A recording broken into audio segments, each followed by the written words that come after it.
నమస్తే భారత బంజారా న్యూస్ కి స్వాగతం.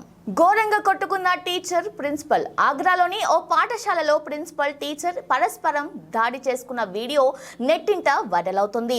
గుంజా చౌదరి అనే ఉపాధ్యాయురాలు నిన్న పాఠశాలకు ఆలస్యంగా వచ్చినందుకు ప్రిన్సిపల్ తిట్టడంతో ఈ గొడవ మొదలైంది. మాట పెరిగి అది ఇద్దరు కొట్టుకునే వరకు దారి తీసింది. అక్కడ ఉన్న స్టాఫ్ వారిని విడదీసేందుకు విఫలయత్నం చేశారు. అనంతరం ఇద్దరు ఒకరిపై ఒకరు పోలీసులకు ఫిర్యాదు చేసినట్లు సమాచారం.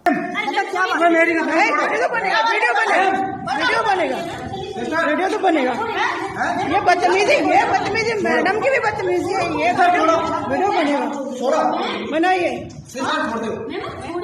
आप सुबह से आप ये तरीका है, आप इस तरीके से पकड़ रहे हो।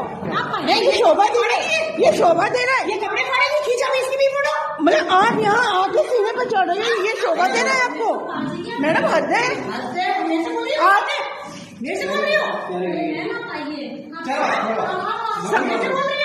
अरे मतलब यहाँ पे आके आप इस तरीके से कर रहे हो। चेहरा दिखाना अपना, जरा चेहरा इधर दिखाओ। नहीं, इधर दिखाओ, चेहरा दिखाओ।